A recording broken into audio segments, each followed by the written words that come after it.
The lecture hall was full of students.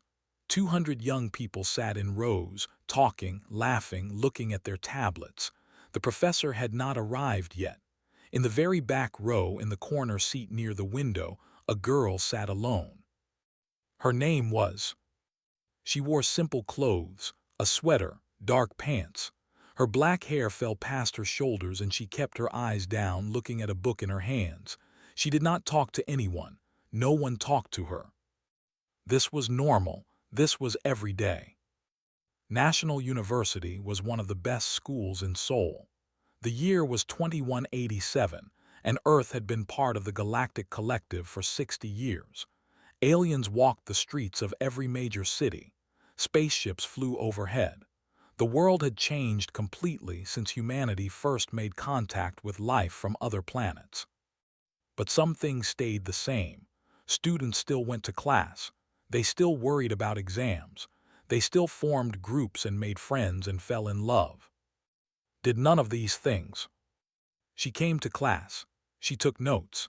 She answered questions when the professor called on her, and her voice was always soft, almost a whisper. Then she left. She ate lunch alone under an old ginkgo tree near the science building. She studied in quiet corners of the library. She returned to her small dormitory room before dark. Some students felt sorry for her. They thought she was shy. They thought she was lonely. A few had tried to talk to her in the first weeks of the semester, but her answers were so short and her manner so distant that they gave up quickly. Most students simply forgot she existed. This was exactly what wanted. On a warm Tuesday afternoon, she sat beneath her usual tree. The ginkgo leaves were turning gold, and the air smelled like autumn. She had a sandwich in one hand and her book in the other. She was reading poetry from the old times before the aliens came. A shadow fell across her page. She looked up slowly. A young man stood there smiling. He was tall, with messy hair and kind eyes. He wore the jacket of the engineering department. "Excuse me," he said. "I think you found my tablet yesterday, in the hallway outside the physics building." Remembered. She had seen the tablet on the floor, picked it up, and left it with the lost and found office. She had not thought about it again. "Yes," she said. "Thank you so much," the young man said. His smile grew wider. "I had all my project files on there. You saved my life." He laughed at his own words. By the way, I've seen you around. You're always reading." Looked at him for a moment. His face was open and honest. There was no hidden purpose in his eyes, no suspicion, no threat, just friendliness. She said. "Nice to meet you," gestured at the grass beside her. "Mind if I sit? I have 30 minutes before my next class." She did mind. She very much minded, but refusing would draw attention. It would make her memorable, so she moved her bag slightly and gave a small nod. Sat down happily. He talked about his engineering project, about his professors, about the weather. He asked her questions. What was she studying? Literature. Did she like the university? It was fine. Where was she from? A small town. He did not seem bothered by her short answers. He just kept talking, filling the silence with easy words. When his 30 minutes were up, he stood and brushed grass from his pants. "Hey, some of us have a study group on Thursday nights. Library, 3rd floor. You should come." "I don't think so," said. "Okay, no pressure." He waved as he walked away. "See you around." She watched him go. Then she returned to her book, but she did not read. She was thinking. Connection was dangerous. Friendship was dangerous. Every person who knew her face, who knew her name, who could describe her habits and her schedule, every person was a risk. But pushing too hard would also be a risk. If she was completely cold, completely isolated, people would notice. They would wonder. They would talk. The best cover was being forgotten. The second best was being boring. She would have to be careful with. That night sat in her dormitory room. The lights were off. She sat perfectly still in the darkness, her eyes closed, her breathing slow. Anyone looking through her window would see a student meditating, perhaps, or simply resting. They would not see the small device in her ear. They would not hear the encrypted transmission coming through. "Ghost," a voice said, "we have a target." The voice belonged to. He was her handler, the man who gave her missions, who had trained her since she was a child. His voice was calm and professional as always. "Tell me," said. Her own voice was different now, still quiet but harder, colder. "Arms dealer. Name is." He supplied the weapons used in the 7 massacre. 3,000 human colonists dead because of him. Remembered 7. Everyone remembered 7. The news had shown the images for weeks, bodies in the streets, children who never woke up. The Galactic Collective had called it a tragedy. They had formed a committee. They had issued a statement of concern. They had done nothing. "The Collective won't touch him," continued. "He has too many connections, too much money. He's been hiding on Prime for 5 years, but now he's come to Earth. He thinks he's safe here. He thinks we follow collective law." "Where is he?" "Seoul, Underground District. He's meeting with buyers tomorrow night." "Send me the details." The transmission ended, opened her eyes. The room was still dark. She sat for another minute, perfectly still. Then she stood and walked to her closet. Behind her ordinary clothes, hidden in a space that no scan could detect, was her equipment. Black tactical suit, knives of a metal that existed on no official record, a mask that covered everything except her eyes. She dressed quickly and efficiently. Each movement was practiced. Each piece of equipment went exactly where it belonged. Then she opened her window and stepped out into the night. Seoul at night was beautiful. Neon lights painted the sky in pink and blue. Hovercars flew between the towers. Music and voices drifted up from the streets below. It was a city of 12 million people, humans and aliens living together in what the politicians called harmony. Moved through the shadows. She dropped from rooftop to rooftop, silent as smoke. She passed security drones without triggering them. She slipped past alien patrols without being seen. The underground district was far from the university, but she reached it in less than an hour. The meeting place was a warehouse, old, dirty, perfect for illegal business. She watched from a building across the street. Her eyes, enhanced by technology hidden beneath her skin, could see through walls. She counted 12 guards. 8 were alien, 4 were human. All were armed. In the center of the warehouse, a large sat behind a desk. He was ugly even by standards, with skin and too many teeth. He was laughing at something, his massive body shaking. The man who had armed the killers of 3,000 people. Felt nothing, no anger, no hatred. These emotions were useless. They made you slow. They made you stupid. She had learned to cut them out long ago. She waited until the buyers arrived. She watched the deal happen. She let count his money and shake hands with his customers. She let the buyers leave. Then she moved. The first guard died before he knew she was there. The second guard turned at the sound of a body falling and found a knife in his throat. The third and fourth guards fired their weapons at shadows, hitting nothing, until they too fell silent. Walked through the warehouse like death itself. She was fast, faster than anything human should be. The remaining guards tried to run. They tried to hide. They tried to fight. None of it mattered. When she reached, he was screaming into a communicator, calling for help that would never come. He saw her and raised a weapon. She took it from him before he could fire. She broke his arm in 3 places with a single motion. "Please," he gasped. "I have money, I have information, I can give you anything." Looked at him. Behind her mask, her face showed nothing. "You armed the people who killed 3,000 humans," she said.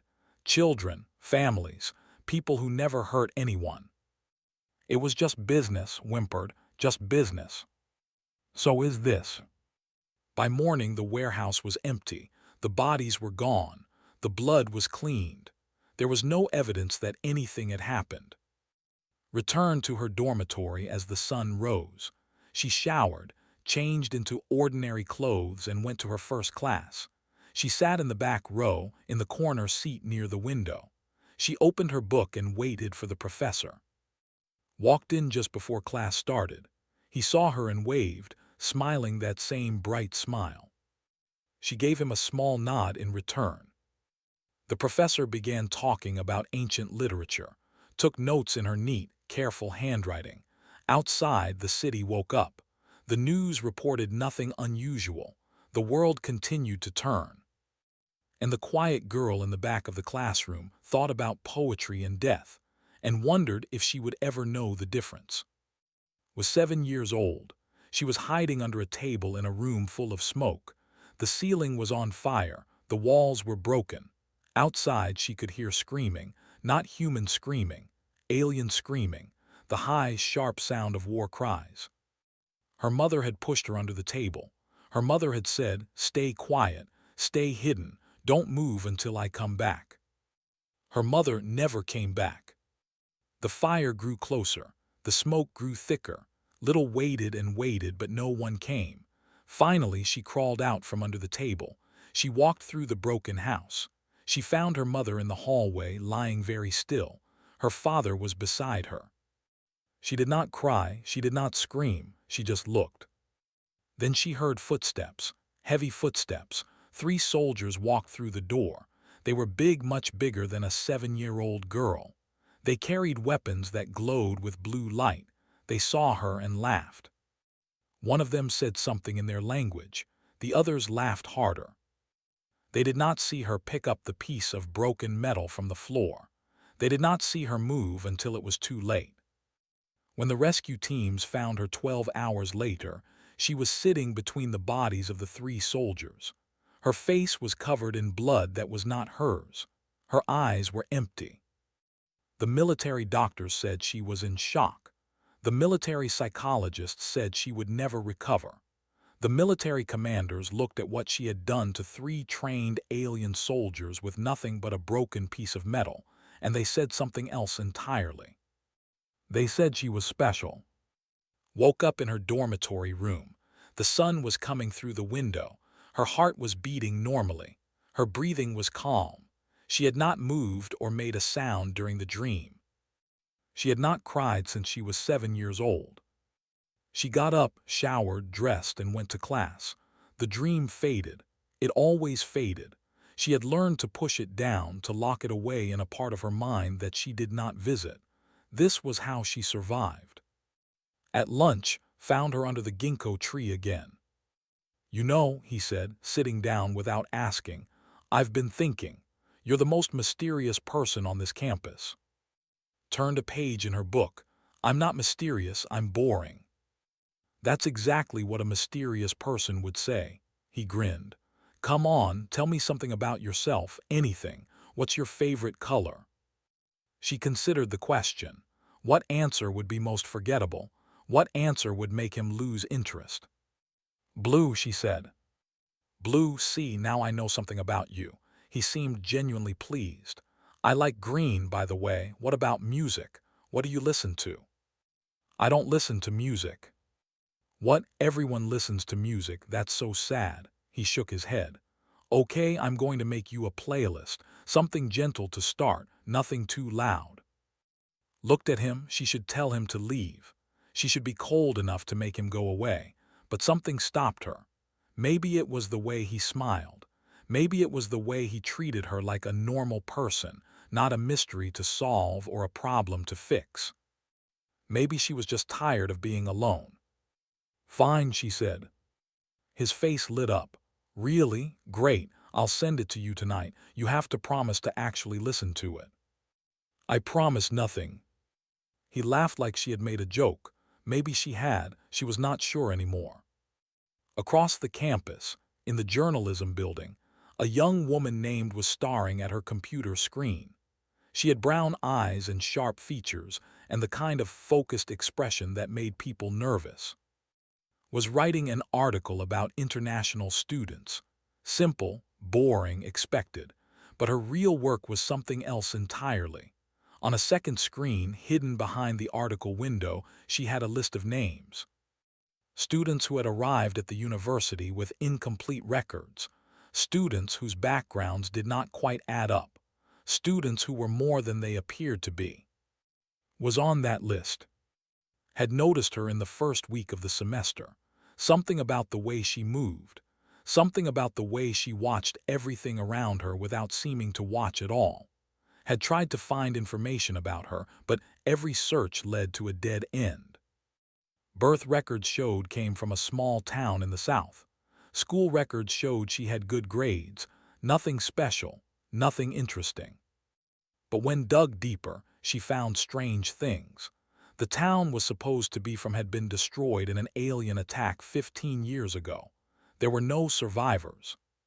So where did really come from? Saved her work and closed her computer. She would figure it out eventually. She always did. That night received another transmission. "We have a problem," said. His voice was tense, which was unusual, was never tense. The operation was clean, but someone talked. "The government knows a human killed him. They're putting together a bounty." Sat in the darkness of her room. How much? 50 million galactic credits. It was a large number, large enough to attract attention, but not the largest bounty ever placed on a human. She had seen larger. "They don't know who did it," continued. "They just know it was someone called Ghost, someone who has been eliminating their people for years. They're scared, really scared." Good, she thought, they should be scared. "What do you want me to do?" "For now, nothing. Stay at the university, keep your cover. We'll watch for hunters and warn you if any get close." Understood. The transmission ended, sat still for a long moment. Then she stood and walked to her window. The city lights sparkled in the distance. Somewhere out there, aliens were planning how to kill her.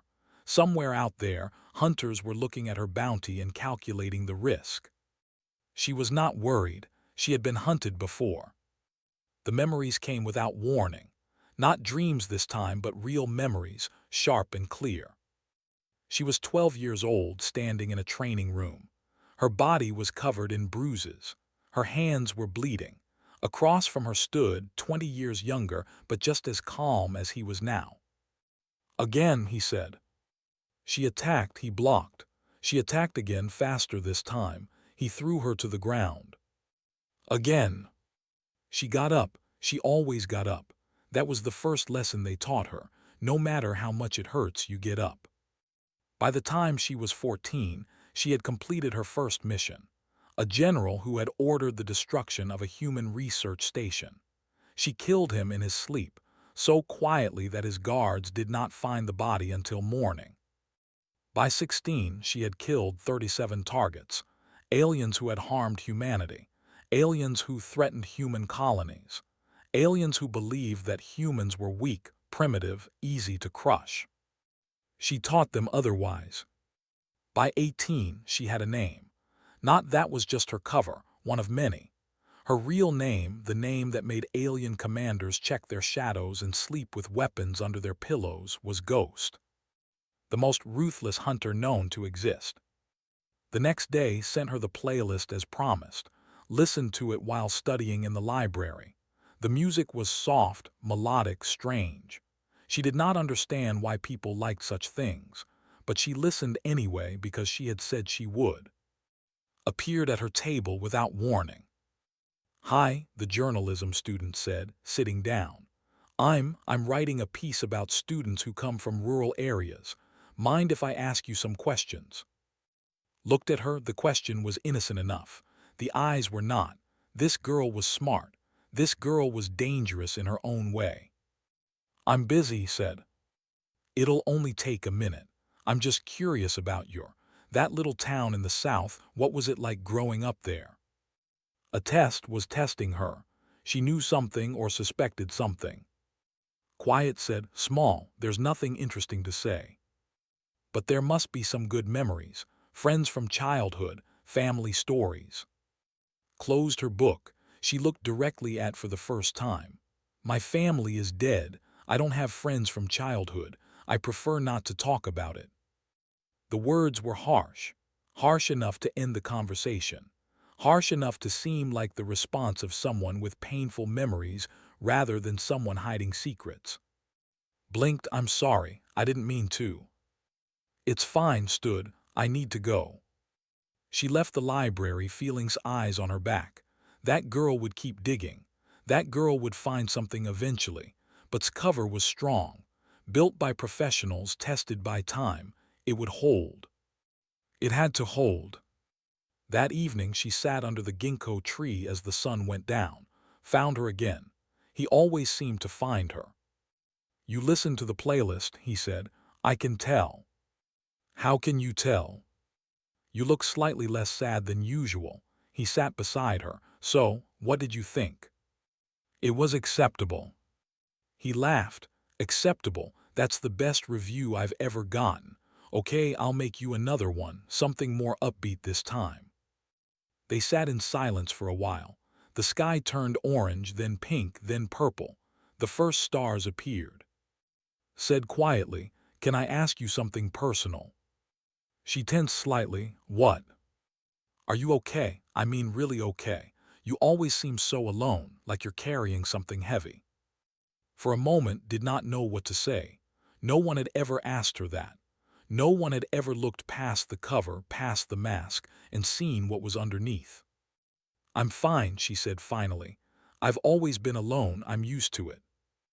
That doesn't mean you have to stay alone. He was not looking at her. He was looking at the sky. You know, I'm not trying to fix you or anything. I just think everyone needs someone, even quiet girls who read poetry under trees. Did not answer. She could not answer. The words caught in her throat like something sharp. Stood up, anyway, see you tomorrow. He walked away, hands in his pockets. She watched him go until he disappeared into the darkness. Then she sat alone under the stars, and for the first time in a very long time, she felt something that might have been loneliness. Or maybe something else entirely. In the distance, a ship entered Earth's atmosphere. On board were hunters who had traveled across the galaxy for one purpose, to find Ghost. The hunt was beginning, and did not know it yet. Sensed him before she saw him, a strange feeling like cold water running down her spine. She was walking across campus, books in her arms, when she noticed a figure watching from the shadows between two buildings. Tall, too tall to be human, green skin that caught the light in strange ways. A tracker species, famous for being able to follow any target across any distance. She kept walking. She did not change her pace. She did not look directly at him. A normal student would not notice. A normal student would keep walking. At the corner of the library, she turned left instead of right. A small change, random, meaningless. Except it took her through a narrow passage between the library and the old science building. A place with no cameras. A place with no witnesses. The followed her. Of course he did. That was what trackers did. When he entered the passage, she was gone. He stopped, confused. He scanned the area with his enhanced eyes. He could see heat signatures. He could see traces of movement in the air. He could not see the shadow that dropped from above. By the time his body was hidden in a maintenance closet, was sitting in her usual seat in the back of the lecture hall. She had a small scratch on her hand. She told the girl next to her that she had caught it on a door. The girl nodded and looked away. No one suspected anything. No one ever did. 2 days later, another hunter came. This time there were 2 of them working together. Syndicate assassins, professionals who had killed targets on 100 different worlds. They came in the night, moving through the dormitory halls with weapons ready. Heard them coming from 3 floors away. She was already gone when they reached her room. She found them in the stairwell, caught between floors, trapped in a space too small for their weapons to be useful. The fight lasted 11 seconds. She cleaned the blood from her hands in a public bathroom, then went back to bed. In the morning, she ate breakfast in the cafeteria like nothing had happened. The bodies were never found. The third hunter was different. This one was enhanced with cybernetics, metal replacing flesh, computers replacing instinct. He was faster than anything organic. He was stronger than anything natural. He had killed 300 targets without ever failing once. Killed him behind the chemistry building during lunch hour. Students walked by on the other side of the building, talking about exams and relationships and weekend plans. They heard nothing. They saw nothing. When she returned to her usual tree, was waiting with a sandwich he had bought for her. "You look tired," he said. "I didn't sleep well. Bad dreams." She thought about the cybernetic hunter's eyes going dark, the light fading from his metal face. Something like that. Nodded sympathetically. He did not know that she had killed 3 beings in the past week. He did not know that 50 million credits hung over her head like a sword. He just thought she was a quiet girl who had trouble sleeping. And she was that too. That was the strange thing. She was both, the killer and the student, the hunter and the hunted. Sometimes she wondered which one was real. The 4th incident was different, more dangerous. Was walking to the library on a Thursday afternoon. The sun was bright.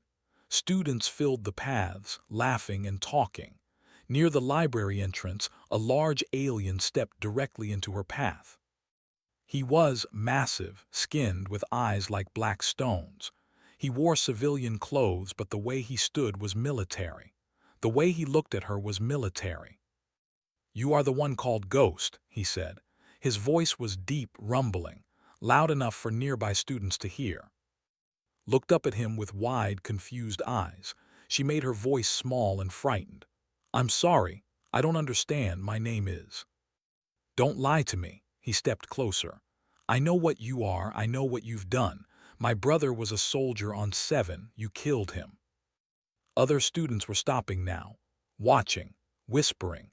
A human girl facing a who was 3 times her size. It looked like a scene from a drama.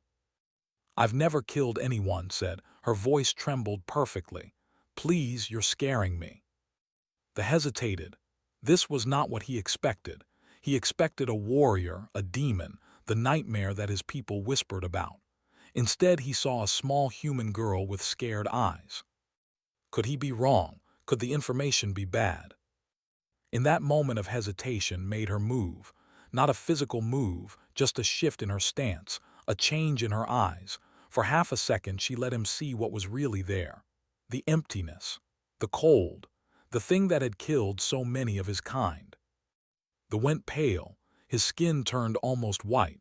He stepped back so fast he nearly fell. "Stay away from me," he whispered. Then he turned and walked away quickly, almost running. The watching students laughed nervously. What a strange scene. What a strange alien. Poor little being threatened like that for no reason. Pushed through the crowd. "Are you okay? What was that about?" "I don't know," she said. "He must have confused me with someone else." "That was terrifying. Do you want me to report him? I can call campus security." "No, it's fine. He's gone now." She managed a shaky smile. "I'm fine." But she was not fine. They had confronted her in public, in front of witnesses, in front of cameras. If he talked to others, if he told them what he had seen in her eyes, more hunters would come. Smarter hunters. Hunters who would not be fooled by a frightened face. The situation was getting dangerous. That night contacted her. "The bounty has been raised," he said. 100 million credits. Commander, head of the Galactic Bounty Registry, is personally overseeing the hunt. He's declared you the greatest threat to collective security. Sat in her dark room, listening. Commander, she knew that name. He had led the forces that destroyed human colonies in the early years of contact. He had signed the orders that killed thousands. "He's coming to Earth," continued. "Not personally, but he's sending his best teams. Soldiers, not just hunters. This isn't about money anymore. This is about pride." "What do you recommend?" "Disappear. We have safe houses on 3 continents, places where even can't find you." Considered it. It was the smart choice, the safe choice. She could vanish tonight, become someone new, live in the shadows until the heat died down. But then she thought about his stupid smile, his stupid playlists, The way he sat beside her without asking, filling the silence with meaningless words that somehow made her feel less alone. She thought about her classes, her books, the ginkgo tree with its golden leaves. She thought about running again, always running, never staying, never belonging anywhere. "No," she said. "Dad, I have midterms next week. I'm not leaving." There was a long pause, then laughed softly. It was a strange sound. She had never heard him laugh before. "You're insane," he said. "But you always were. Fine, stay, but be careful." "I'm always careful." Meanwhile, in another part of the city was working late in the journalism office. Her investigation had hit a wall. Every path she followed led to nothing. Records were too clean, too perfect. But tonight she had found something new. A classified military database. Not the official one, but a hidden one, buried deep in government servers. She had spent months finding access codes, building connections, learning secrets. Now she was inside. She searched for information about human operatives, about shadow programs, about weapons that the government existing. And she found something. A file heavily encrypted with a single on the cover, Ghost. His hands shook as she opened the file. Most of it was redacted, black bars covering almost every line, but a few words remained visible. Operative active since age 14. Confirmed eliminations. Classified estimated 200 plus. Psychological profile. Extreme compartmentalization, emotional suppression, perfect operational control. Assessment. Most effective human asset in recorded history. Status active. Current cover classified. Closed the file. She sat back in her chair. Her heart was pounding. 200 confirmed kills. Active since age 14. The most effective human asset in history. And somewhere on this campus, there was a quiet girl who sat alone under a ginkgo tree. A girl who appeared out of nowhere. A girl whose past didn't exist. Looked out the window at the night sky. Somewhere out there, Ghost was walking free and was going to find out who she was. The next day, watched from across the cafeteria.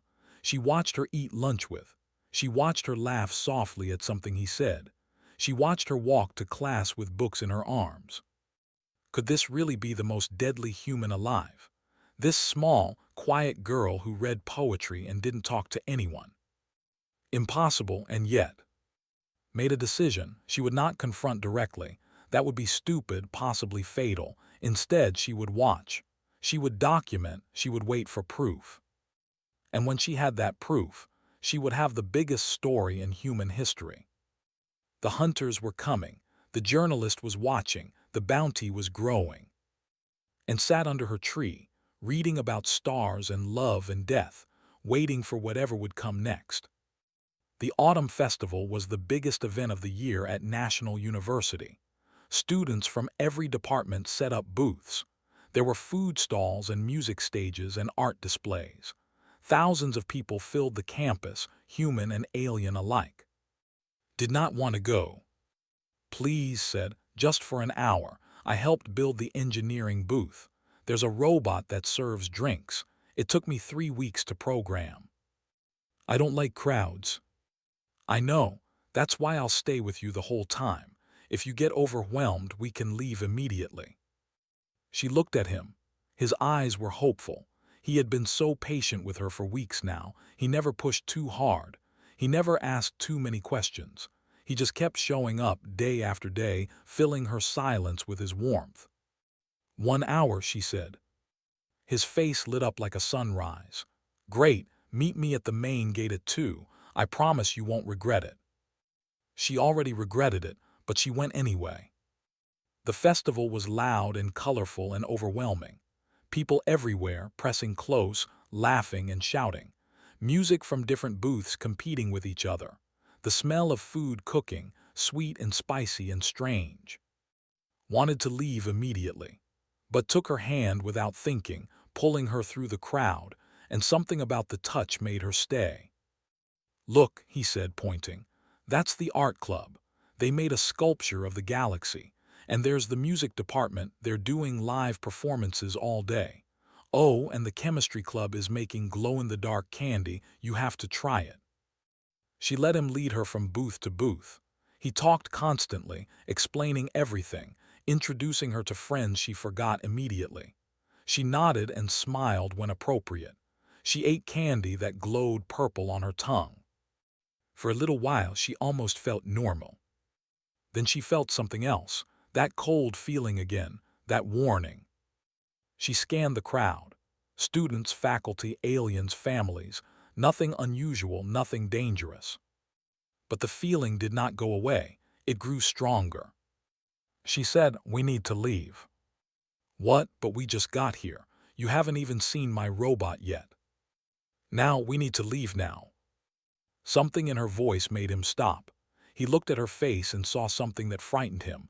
Not anger, not fear. Something deeper, something he had never seen before. "Okay," he said, "let's go." They started walking toward the edge of the crowd, but they were too late. The first explosion came from the south gate. A fireball rose into the sky, followed by screams. Then another explosion from the east, and another from the north. People began running. Panic spread like fire. Students pushed and shoved, trying to escape, but there was nowhere to go. All the exits were blocked. Through the smoke, figures appeared. Soldiers in dark armor carrying weapons that glowed with blue light. Aliens, dozens of them. They moved in formation, professional and disciplined. "Attention!" a voice boomed through speakers that appeared from nowhere. "We are looking for the human known as Ghost. Surrender now and no one else will be harmed. Resist and everyone dies." Grabbed's arm. "We have to hide. Come on, there's a basement in the engineering building." "No." "What?" Pulled her arm free. She looked at him for a long moment. The mask she had worn for months was falling away. Underneath was something else, something cold and calm and deadly. "I'm sorry," she said. "I wanted to be normal. I wanted to be the person you thought I was, but I'm not." "What are you talking about?" "My name is not, well, it is, but it's not all of who I am." She turned to face the approaching soldiers. "I'm the one they're looking for. I'm Ghost." Stared at her. His brain could not process what she was saying. The quiet girl who read poetry. The girl who listened to his playlists and ate lunch under a tree. The girl he had been falling in love with for months. She was Ghost, the most ruthless hunter known to exist. "Stay here," said. "Stay hidden, don't move until it's over."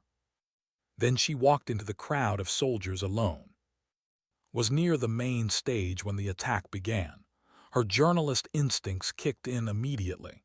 She raised her camera and started recording. Whatever happened here today, the world needed to see it. Through her viewfinder, she saw the soldiers spreading out. She saw students cowering on the ground. She saw the booths burning. And she saw walking toward the soldiers like she was going for a stroll in the park. "No way," whispered. The lead soldier spotted approaching. He raised his weapon. "Stop right there. Identify yourself."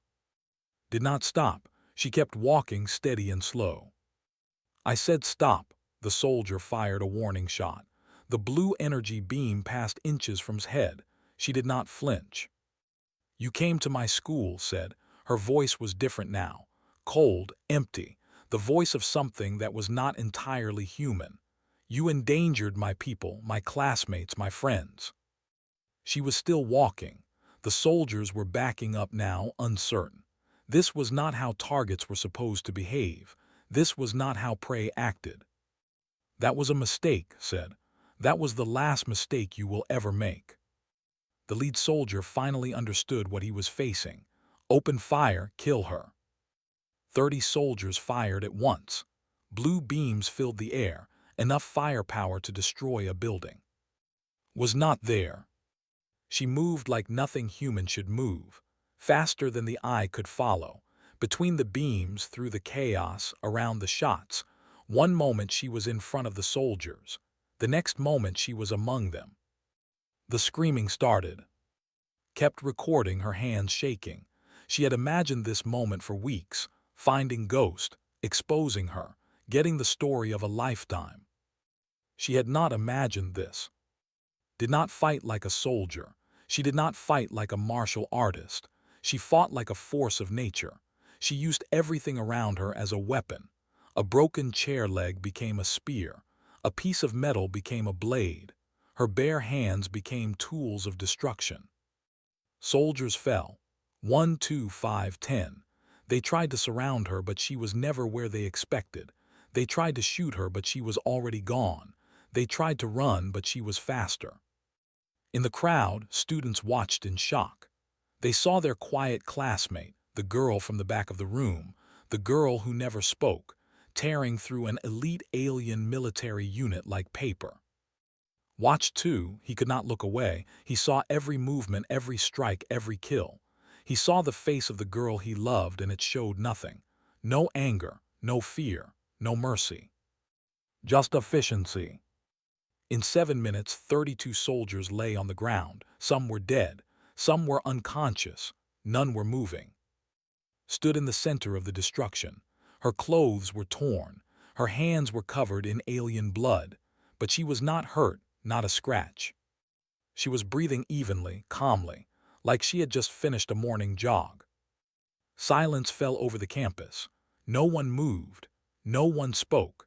Thousands of people stared at the small girl surrounded by bodies, trying to understand what they had just witnessed. Then stepped forward. She turned to look at him. Their eyes met. For a long moment neither spoke. Saw something in her eyes that he had never seen before. Not the cold emptiness of the killer. Something else. Something older and deeper and more painful. Loneliness, sadness, fear. Not fear of death, not fear of enemies, fear of this moment, fear of being seen for what she really was. Fear of losing the only friend she had ever had. "Are you okay?" asked.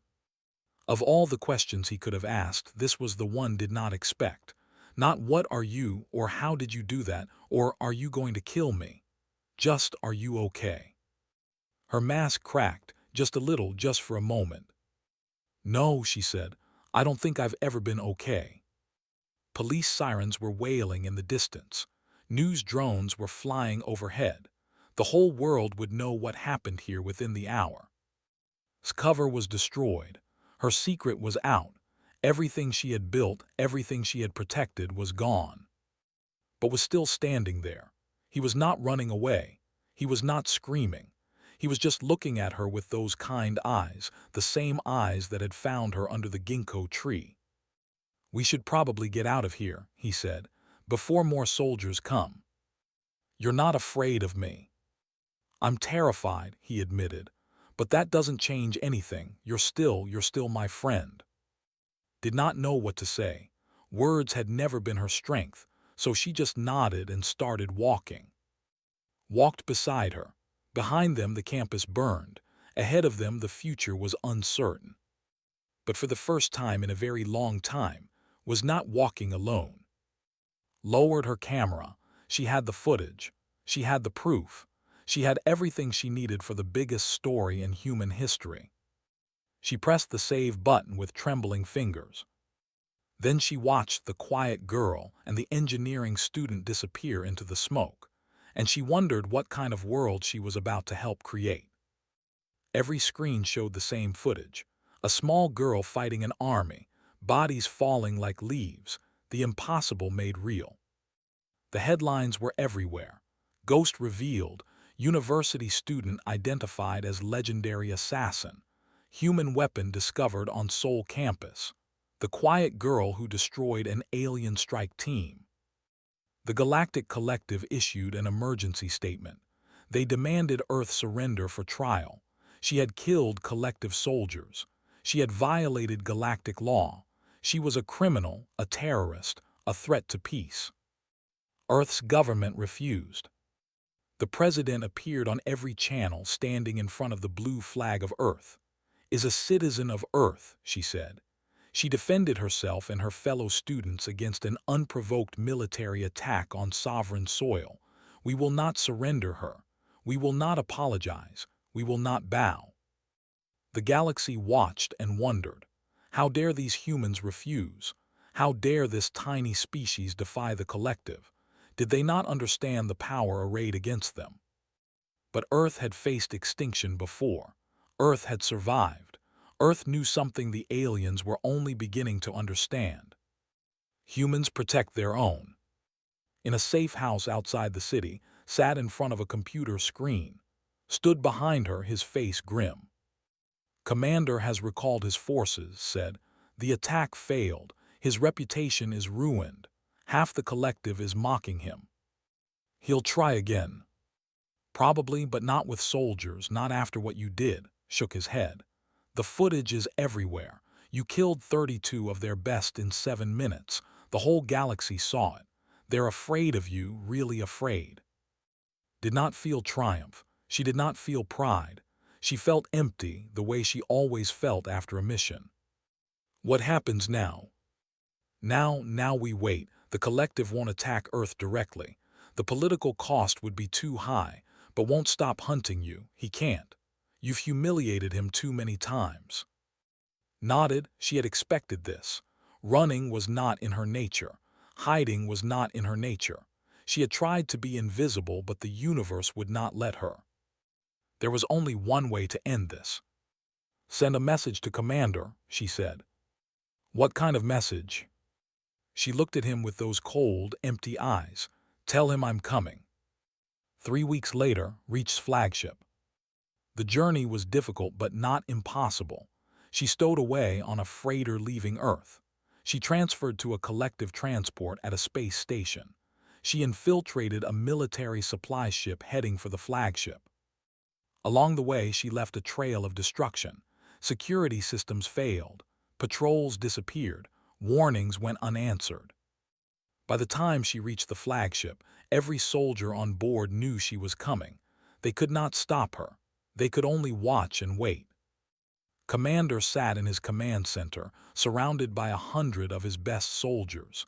He had prepared for this moment. He had studied every piece of footage. He had analyzed every report. He knew exactly what Ghost was capable of. And he was still terrified. The door opened. Walked in alone. She wore the same black tactical suit she had worn on countless missions. Her mask covered her face. Her eyes were visible, cold and empty. The soldiers raised their weapons. 100 guns pointed at one small girl. Ghost said. His voice was steady, but his hands were shaking. You've come to die. No, said. I've come to deliver a message. She started walking forward. The soldiers did not fire. They could not fire. Something about her presence, something about the way she moved, paralyzed them. You sent soldiers to Earth, continued. You attacked my school. You endangered innocent people, children, students, people who never hurt anyone. She was still walking. Soldiers parted before her like water. Their weapons trembled in their hands. You thought humanity was weak. You thought we were easy targets. You thought you could take whatever you wanted and we would not fight back. She stopped in front of. He was massive, twice her height, 10 times her weight. He could crush her with one hand. He did not move. You were wrong, said. Humanity is not weak. We are survivors. We have crawled out of every disaster. We have rebuilt after every defeat. We have faced extinction and laughed. She reached up and removed her mask. Her face was young, almost innocent. The face of a girl who should be studying for exams, not fighting wars. And we have warriors, she said. Warriors like me. Warriors you cannot imagine. Warriors who will come for you if you ever threaten our people again. Finally found his voice. Kill her now. The soldiers opened fire. 100 weapons blazed at once. The command center filled with light and noise. When the smoke cleared, was still standing. She had moved before the first shot. She had moved through the rain of fire like it was nothing. And she was no longer alone. The soldiers around began to fall, one by one, silent, quick. They did not even have time to scream. In seconds, the 100 soldiers were gone. Only remained alone with the ghost who had haunted his nightmares for years. "Please," he whispered, "please don't kill me." Looked at him, she could kill him easily. One strike, one moment, justice for every human he had ever harmed. But she did not. "I'm not going to kill you," she said. "I want you to live. I want you to go back to the collective and tell them what happened here. I want you to tell them about the quiet girl who walked onto your flagship and destroyed everything you built." She reached out and tore the rank insignia from his chest. He flinched like she had struck him.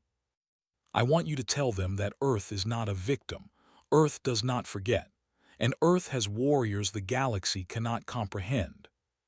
She stepped back. Her eyes were still cold, still empty, but there was something else in them now, something that might have been satisfaction. "Run," she said.